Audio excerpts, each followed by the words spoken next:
Broadcasting live from the Business RadioX studios, it's time for Women in Motion. Brought to you by WBEC West. Join forces, succeed together. Now, here's your host.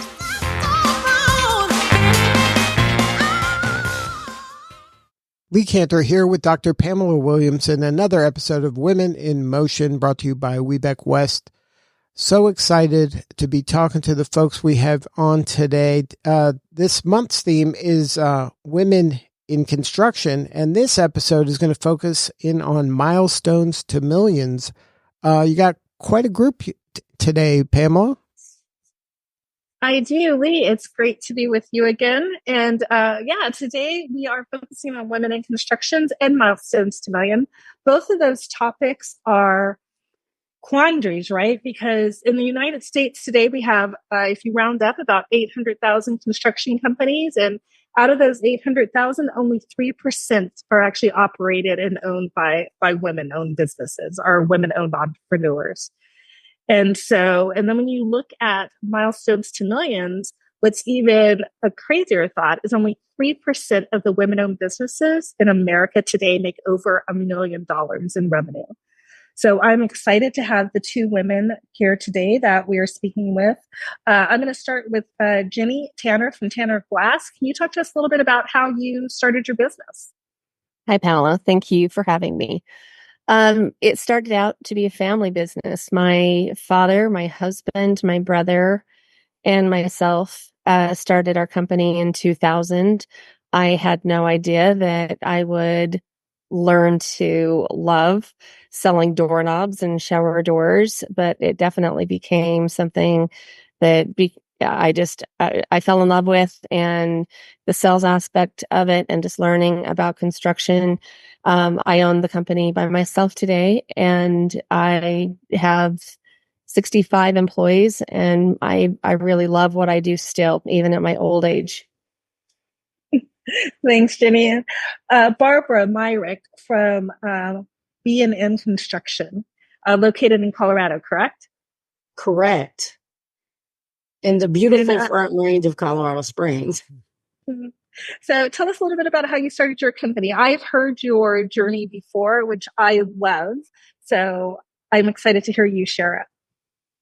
Well, actually, if it was my family's choice, I wouldn't be doing construction. My father had 6 sons. It was 13 of us. And I was the daughter that stepped up. The 6 brothers couldn't figure it out. So he did horizontal construction, and I wind up starting home renovations in 94. So I tell everyone, before there was a Chip and Joanna Gaines, there was a Barbara and Jay, and we did flat work and foundations.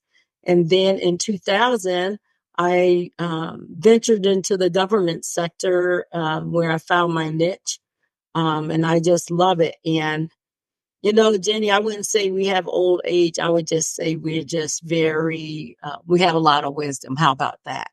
I wouldn't put age with it. And so, love what I do. Love what I do. Me too. Now, Barbara, was yours a family business as well? No, actually, my father worked for the same contractor until the day he died. So you talk about loyalty.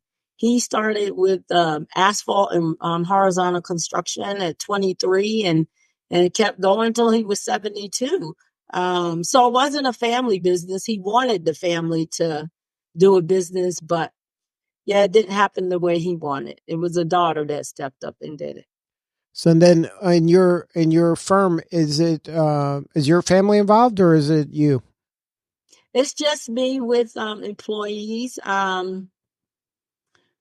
We have, currently work in 3 different states: Colorado, St. Louis, Missouri, and Tampa, Florida.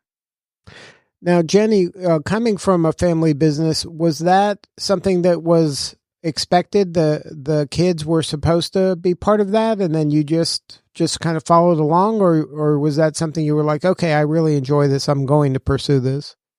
Absolutely not. I am someone that has had 100 jobs in my lifetime. I've been fired from jobs. I've quit jobs. I've started things on my own. And I had no idea that I would do this. I was a flight attendant and I lived in Atlanta, Georgia.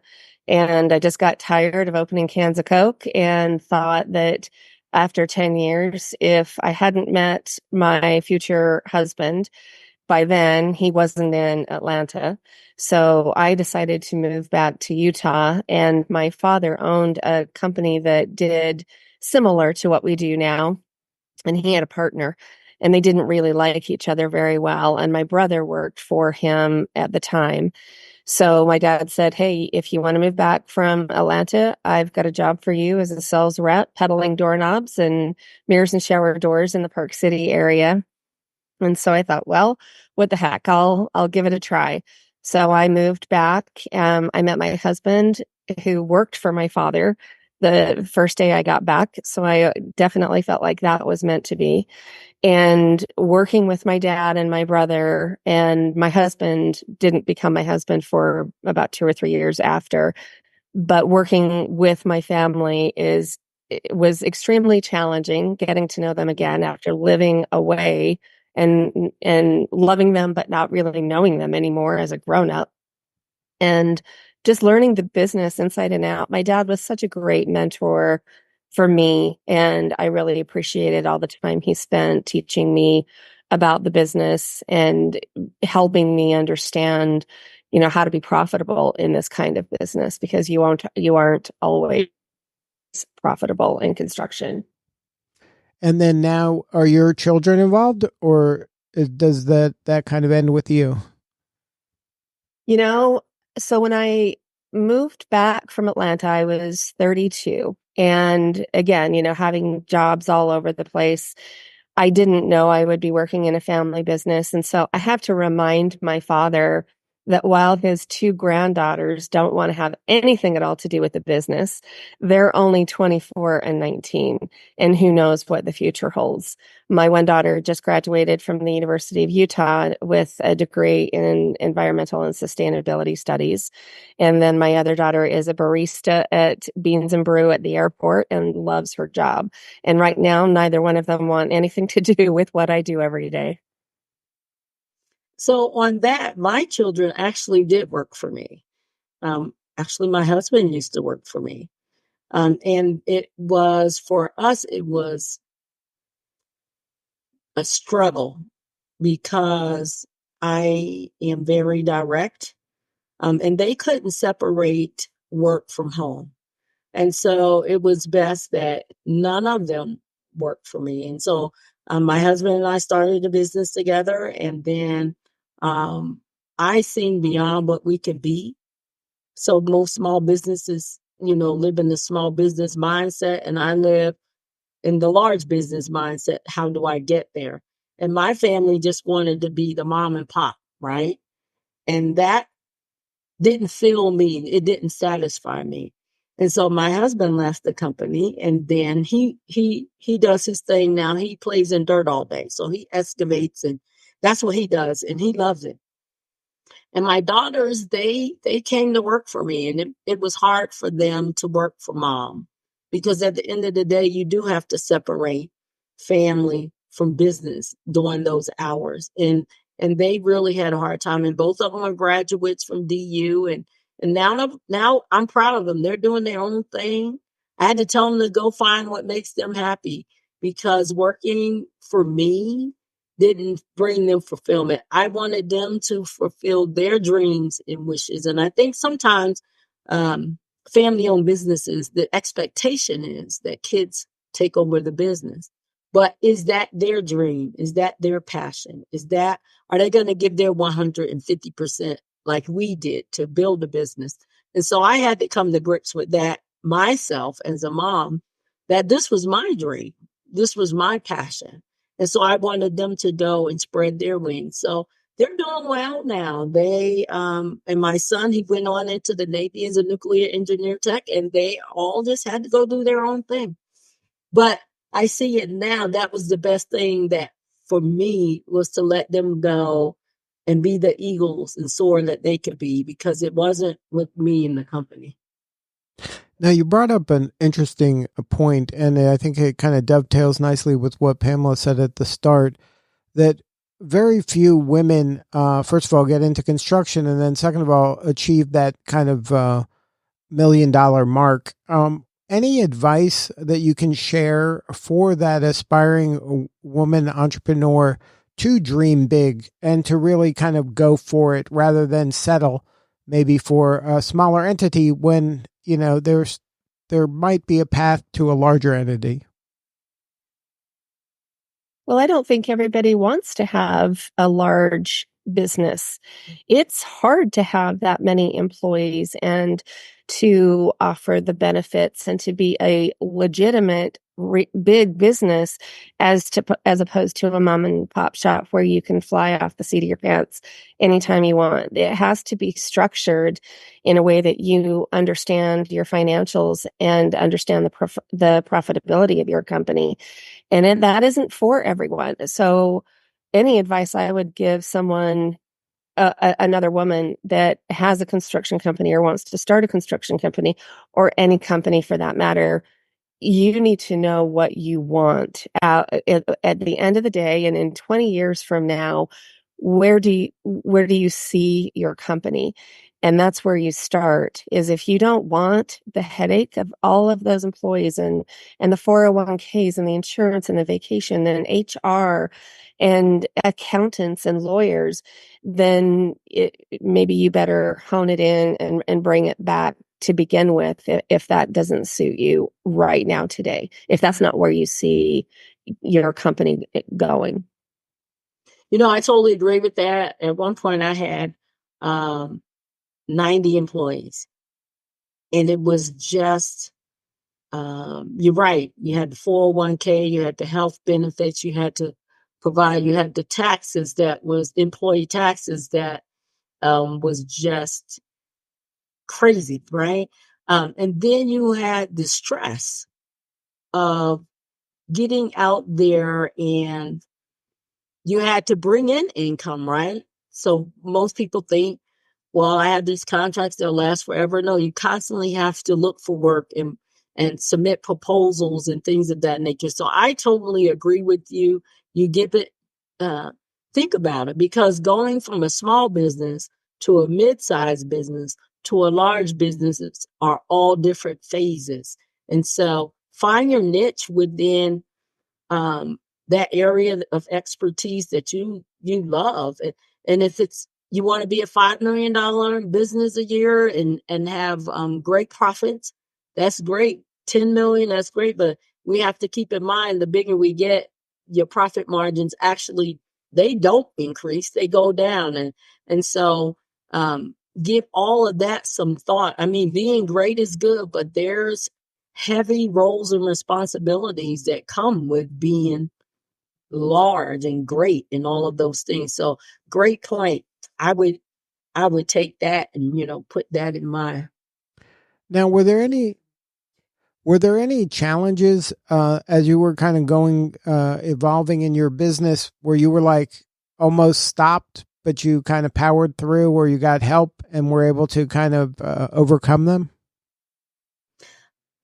One of my challenge was, I think, well, I know it was access to capital. I think um, most small businesses struggle with access to capital.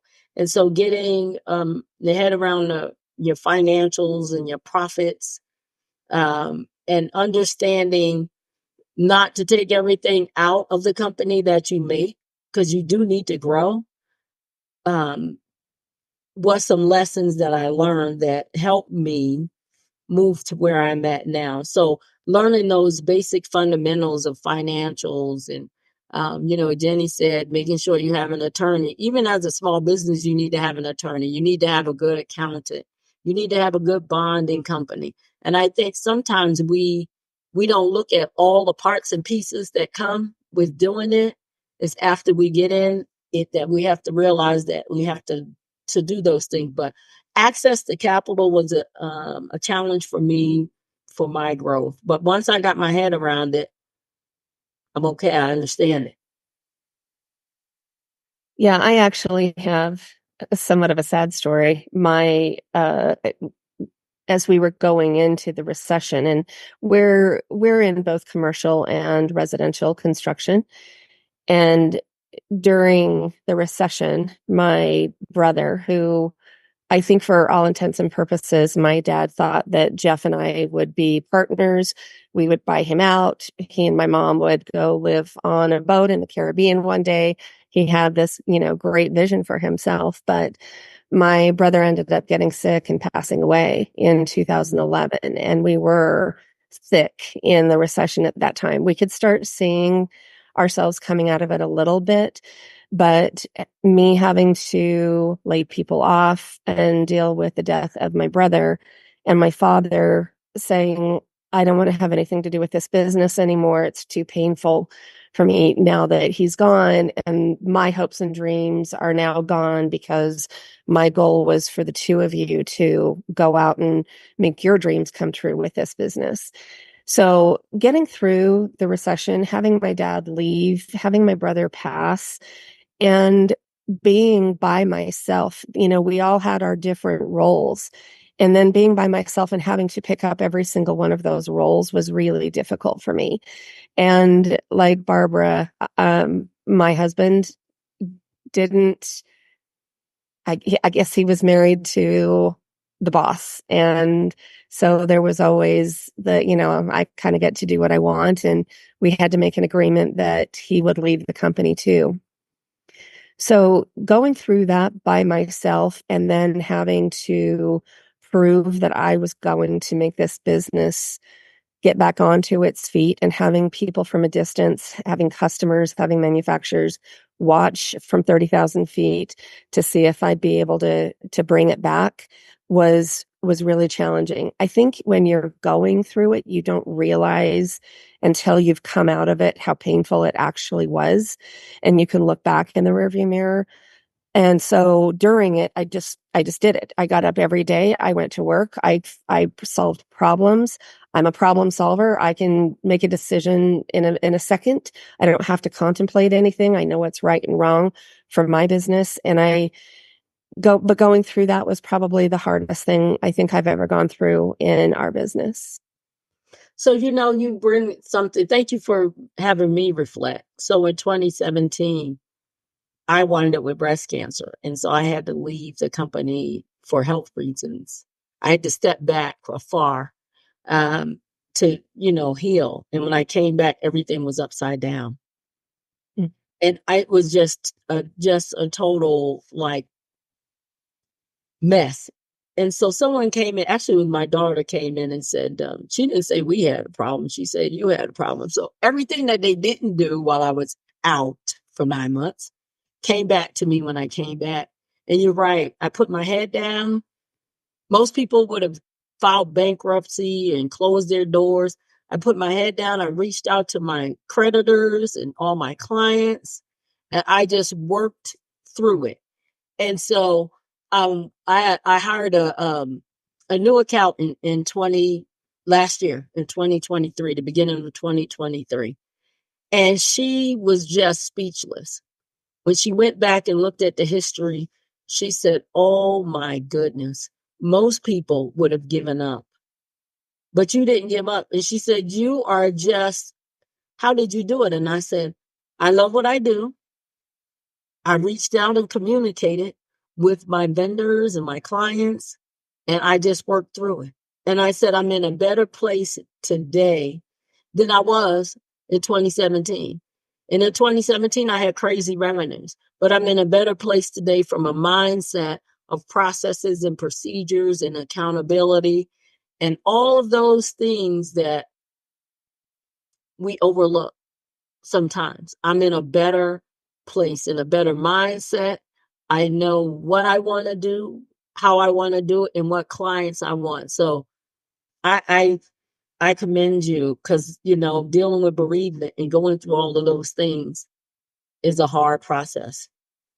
And we do feel alone. I was alone. I felt alone. Yeah. I don't think you know how bad things are until you go through something and come out of it and see Oh my gosh, I didn't know how to run my books. I didn't know how to manage profit. I didn't until you've gone through it and you can look back and so everything we go through is absolutely a learning process and absolutely growth. I think trials and tribulations help us grow Yeah, because it's the things that we need to pay attention to that sometimes we're not paying attention to because we think we have all these people in these positions that look at things that we do and hold on to the vision and the mission, right? But in actuality, some of them don't. And so I think it just makes us stronger and better. I know I'm stronger and better. agreed. Now, when you're going through something, both that you each went through, how do you kind of find that true north, or does that never change? Is that what helps keep you going, that you have something in your head that you're kind of working towards, and you know that I just have to, just put one foot in front of the other and just kind of grind here, and it'll be okay if I do that. Like I have control of that. Like, was there something that was telling you that, hey, I'm on the right path. I'm going to be able to get through this. I think for me, following my gut, which is such a cliche, but it really is true, at least for me, that I have to listen to my instincts and know what feels good.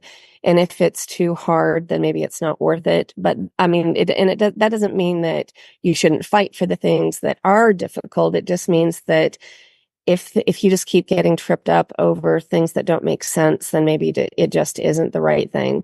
So for me, and maybe it comes with older age, maybe it was always there, but I was just too immature to follow my instincts and listen to what my head was telling me. But for sure, my just listening to my gut is the way I make a lot of my decisions, and to be honest, they haven't proved me wrong yet. So mine would be I find my strength in my faith during those times where I have to go back and reflect on what I should have been doing, and maybe I chose to try a different path, and I always come back to where I'm supposed to be. So it was my faith that really took me through a lot of things. Even when my children decided that they didn't want to be here, and I had to reflect on that, and my husband, and then going through cancer, it was a lot of those things. And then I have some really, um, I call them powerful women in my life that really was there to speak to me and encourage me. Um, and to tell me that I wasn't crazy and with some of the crazy ideas that people would say is crazy.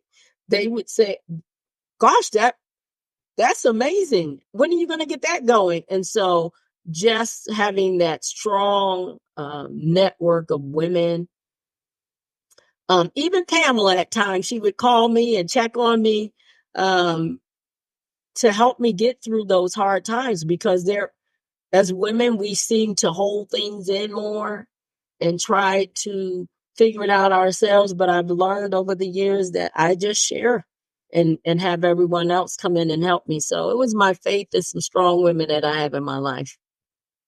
So, Barbara, I think that that's significant. And I think that as people start looking at either starting a construction business or expanding their current business, having a tribe is important.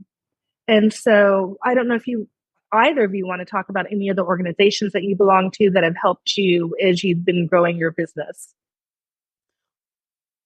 So We Back West is amazing, and We Back in totality is amazing for women. I've done several committees with the state. I've been on the minority business office with the state of Colorado. I've been the board chair for the Southern Colorado Women's Chamber. I've been involved in various organizations. Now I'm part of a mastermind group of African American entrepreneurs. It's 5 of us, and we get together once a week and we hold each other accountable. Then I have a little tribe here in Colorado Springs, a banker, I call a banker, butcher banker and a candlestick maker, but it's a banker and it's someone that does HR. And we get together just to talk about business and to encourage each other. And one of the new businesses, the HR business, she just started her business last year. And we have conversations. So I have surrounded, it's important. It's important for us to be a part of community and organizations, but it's important for us to have those network groups and those women that we lift each other up and help each other out and encourage each other and speak the truth. When somebody's like off the rail, bring them back in and say, I just think that's a little bit far out. You know, you need to come back. And I think holding each other accountable is important. We need to hold each other accountable. Men hold each other accountable. And I don't know why we have a hard time doing that as women. Jenny, any groups for you that are important? Yes. So I was in the Goldman Sachs 10,000 Small Business Program back in 2012. And I too have a couple of different tribes. We call ourselves the Power Egos. And there's a lady that owns a vanilla company. She imports vanilla from Mexico, a garage door owned company, and an IT company. And we were all in Goldman Sachs together. And we go to lunch once a quarter, once a month, once a quarter, just to be able to share business advice and become friends and things that are going on in our lives. I'm also a mentor for up at the University of Utah. It's called Women Who Succeed. And in this group of other women who are mentors, these are some extremely accomplished women. And I get very intimidated by a lot of their accomplishments. But we mentee 3 either college age or high school young women. There's a program that we go through with them every month. We have events, we have community service projects that we do. And it's really nice to be able to help a young woman that wants to be an architect, or maybe she wants to be a doctor, whatever these women want to do. We're there for an entire year to assist them. I also was part of a program. I still am. It's called Professional Women in Building, and the acronym PWB. It is a national organization it's a charter of the NAHB, National Association of Home Builders. And we built the first house in the nation built by all women. It was in 2020 and 2021. We sold the home. We made $470,000 in profits, and we're giving that money back in scholarships to young women to help them get into the construction industry, since there are only 3% of women that work, at least in the state of Utah. And so wanting women to get into the trades, teaching them how to run a business for themselves, not only working in construction, but then taking it a step further and teaching them how to manage a business as well. And we have a children's book that's been written out about our story. We have a Girl Scout patch, and it's called The House That She Built. And the 2-year experience that I went through with these women completely changed my life. And we are a tribe. We have each other's backs. We hold each other accountable. I sit on other boards as well. I'm directly involved with a lot of the homeless community issues that we have in the state of Utah.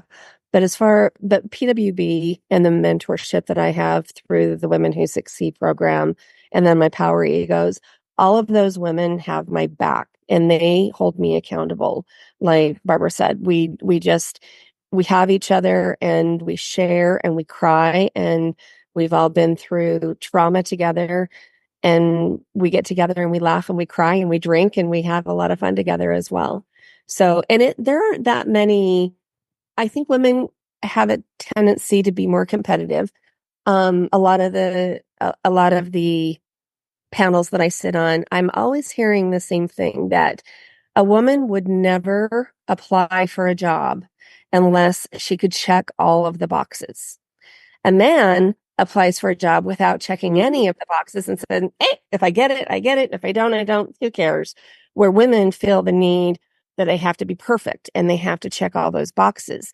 And I don't think there are a lot of women that own cons- really successful businesses, let alone in construction, who have someone that is going through the same pains that they go through, talking about employees and do I keep this guy, and do I go from an IRA to a 401k, and just a lot of the really intense conversations.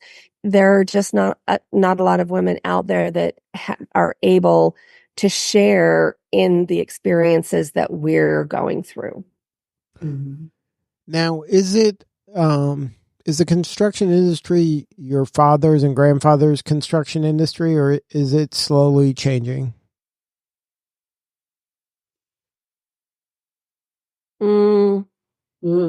Very slow change. It's a very slow. There's some progress being made. When we were building the house that she built, we had a lot of naysayers and men assuming that we weren't going to be able to finish the home. The company that we bought the land from had clauses in our contract in about 20 different places that if we have to take the house back and finish it for you, and we just didn't get a lot of confidence from people that we'd be able to finish it.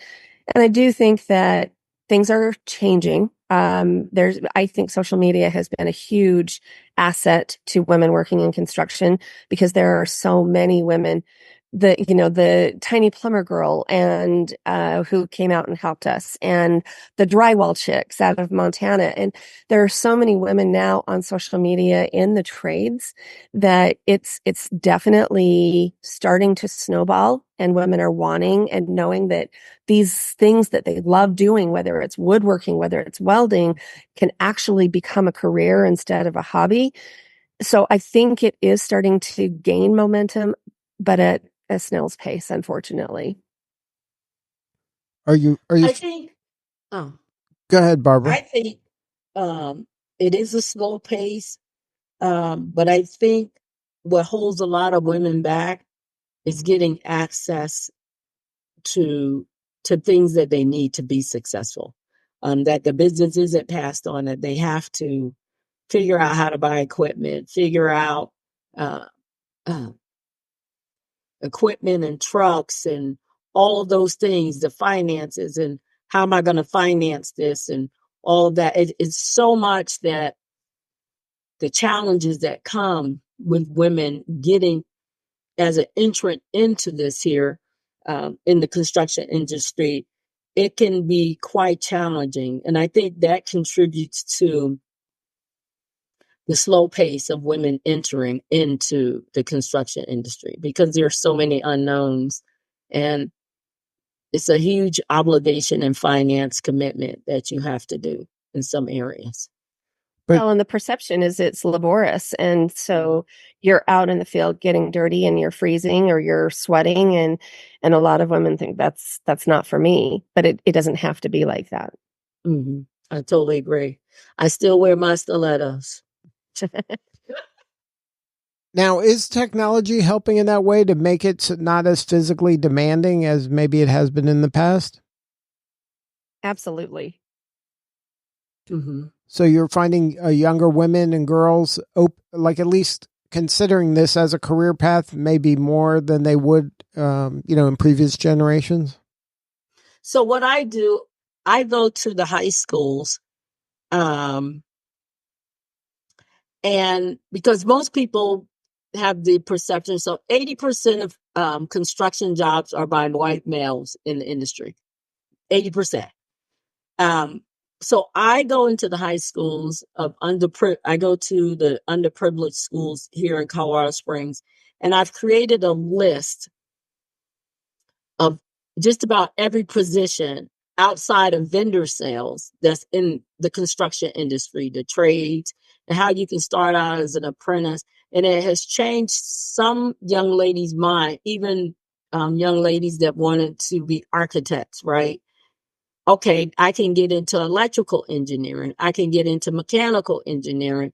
And it's changing their minds on honing in on a specific area in college that they want, even if they want to go to school for construction management or just starting out as an apprentice.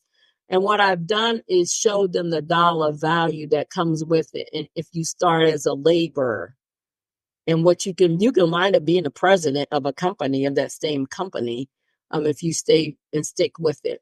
So I have brought that added value within the community to change the mindsets of little girls that do like to use a hammer and a screwdriver, that does love front loaders and skid loaders and want to be a heavy equipment operator, but all they see is men doing it. So getting their mindset changing on how do I venture out into that trade or into that industry. It's not a conversation that parents sit down and have with their daughters at the dinner table. And that's one of the things we're trying in the PWB that we're trying to change, is just bringing awareness that women belong in construction. If they want to do this, they are completely capable of doing it. And high school guidance counselors need to be taught to have those conversations. And it actually really does start in second and third grade. And we go in and we read the book, that the house that she built, and we talk to little kids about how, you know, their moms or their sisters or they can work in construction if they want to. And they just are jaw dropped thinking, yeah, but my dad is the one that does that. Not my mom. My mom stays home with me. And so changing that perception at a really early age is important if we're going to get more women into construction, and let them know that you don't have to put a 50-pound bag or a 100-pound bag of concrete on your back and walk it up to a house and put it in a wheelbarrow and mix it. That's not the way things work anymore. So the education about the new technology and how things work now, and just advising them and welcoming them in and letting them know that it's here if you want it and you can make good money doing it. And that they don't have to lose their femininity, right? No. You can still wear your stilettos and your dresses, and you can still have your nails done and your hair done, and you can still be who you are and still be successful in this industry.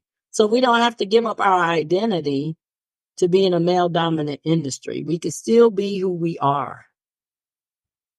That's great advice. Now, is there anything you would tell maybe that aspiring woman entrepreneur that's considering the construction industry? Is there some kind of do's and don'ts? Is there a way to kind of get your foot in the door somewhere so that you can kind of get an idea of what it entails and see if it's the right fit for you? Job shadow for sure. Mm-hmm. I mean, reach out to whatever interests you, whether it's a trade, being an engineer, working in HVAC, a plumber, or selling doorknobs, or if you really want the hands-on experience of being a framer and doing the woodwork, figuring out what you enjoy doing and job shadowing as much as you can. There are so many people that would welcome that and just drive around with you, do whatever. But then I do now that I've been doing this for over 30 years, I do think having a good business sense, and it helps you get off on the right foot. And so understanding what a balance sheet looks like and a profit and loss looks like, and understanding what the differences between them and what they actually mean is important, so that you know you're going in the right direction. And job costing, and you have to do what you love, but you're only going to do what you love as long as you're making money at it. So it's important that you learn the business aspect of it too, or at least you're hiring the right people that can do that for you. Mm-hmm. I totally agree with that. And then asking seek out a mentor and a coach, right? Just and I wish when I first started that I had a mentor, because it was the lessons. I had some hard lessons learned. But I've learned so much that I share now. The pitfalls. You don't want to do this. You definitely don't want to do this. But seek out a mentor and a coach to help you get through those things. And there's so many resources out there, and you just have to be dedicated to following up and attending and going. And I remember when I started my business, I was in Denver every day for a class. Every day, every time something came up. I know. So you're saying, when did she do business? It was in the evening, because I had to go to those classes during the day to get the knowledge, to meet the people, and to find mentors and those that encouraged me. Right. And so I would encourage people, new women that are thinking about getting into this industry, find a mentor or coach or both, and then attend those classes. You'll have to give up a lot in the beginning, but it's worth it in the end when you can sit back and look and say, I had something to do with this. I impacted my community. I provided jobs for people, and things of that nature. I sent some kids to school, right? I helped in my community with your organization that you're with mentoring. So I think all of those things just are so important for new entrepreneurs to do. Now, Barbara, in your business, B&M Construction, can you share that maybe your ideal client and what's the pain they're having where you're the perfect fit for them? My ideal client is one that communicates very well. As I'm a good communicator, I want an ideal client to be a good communicator. Even when I have pitfalls and I'm doing something wrong, I want them to be able to come and say, you need to fix this. Their pain points and what makes me the best contractor for them is me being a good listener and not saying that I can do everything, but I have resources to help them be successful. So your clients want to be successful. And so my goal is to help make them successful, whether it is a quirky project that no one understands, because I've had them where they didn't even understand the project. I didn't understand the project, but I brought in the experts to help solve the problem. And so I want to be that problem solver for them. I want to hear their ups and downs, right? And what makes them frustrated with other contractors. I don't want to be that contractor that talks about another contractor. That's not the topic of discussion with me. But I wanna hear out the client to see how I can be a good fit for them and help them be successful. Because when I look at my clients, they're working for someone else. They have a boss that they have to report to, and so helping them solve their problems, that's what I aim to do. And so I think me being a good listener as a contractor, but them being a good communicator that's the ideal client for me. Now, if somebody wants to learn more, is there a website or what's the best way of getting a hold of you to have more substantial conversation about the work?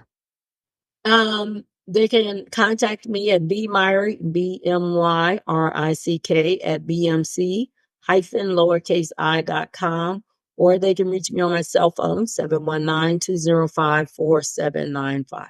And if I don't answer, please do leave a message because I do return calls. Thank you. Jenny, what's your ideal client and how do you help, what are they looking for? What problem are they looking to solve when they work with you? My ideal client is similar to Barbara, is somebody that communicates with me and tells me what their need is so that I can address that need. I too appreciate honest feedback, and I want to be able to give honest feedback and not have them think that I'm being difficult. I want to have honest conversations about your schedule isn't working. And I love now in the technology world that we live in that a lot of my contractors have their schedules. Everything is web-based. So there's no, it's ready, come out now, and you come out now to put mirrors in a house that hasn't even been sheetrocked. And that's happened before. Those things happen in construction all the time. It's not a perfect industry. Things are never ready when you think that they're going to be ready. But having online scheduling is very helpful. And then if it's not working, being able to sit down and say, whoever's doing your scheduling is not helping you, because now we've got dry runs and we're going to have to start back charging. You're telling us things are ready when they're not. Having those conversations are very impactful to a long-term relationship. And instead of being looked at as a subcontractor, I prefer the name as a trade partner, because it makes everyone feel that they are on the same playing ground, and that a contractor doesn't get to always be the boss. And I get to tell them what my pricing is, and they get to choose it or not choose it. But I run my business, and I want the respect that from them, that they know that I know what my numbers need to be in order for me to stay in business, and that they respect that, and that it's a good price, and that I give the best customer service possible for what I do, and that they want that relationship. They want that really good customer service. They might be able to pay a little bit less somewhere else down the road, but they will never get the customer service from anyone that they will get from me. And that's why I have 30 plus year relationships with most of my builders, is because they know that anytime they call me, I will always answer the phone. It doesn't matter if somebody else can solve the problem. If they want to talk to me, then I know that they want to talk to me. They're calling me for a reason. They could call 50 other people in my company. So having just an honest, open relationship for me is the perfect client. And is there a website or a best way to get a hold of you if somebody wants to learn more? Yes, tannerglass.com is our website. And I can be reached at 801-859-4710. Thank you both. Pamela, what a show. Pamela. She can't even talk. She's so I was so engrossed in the conversation. But no, it was a great show. Thank you both for sharing your success, your hardships with us today. Lots of great information. I loved the thought of, instead of being a prime, being a trade partner. It sounds so much more personable. So I might steal that from you. And then I just learned a lot. So thank you both. All right. Thank you for having me. Well, thank you both for participating. You're both doing such important work, and we appreciate you. This is Lee Cantor for Dr. Pamela Williamson. We'll see you all next time on Women in Motion.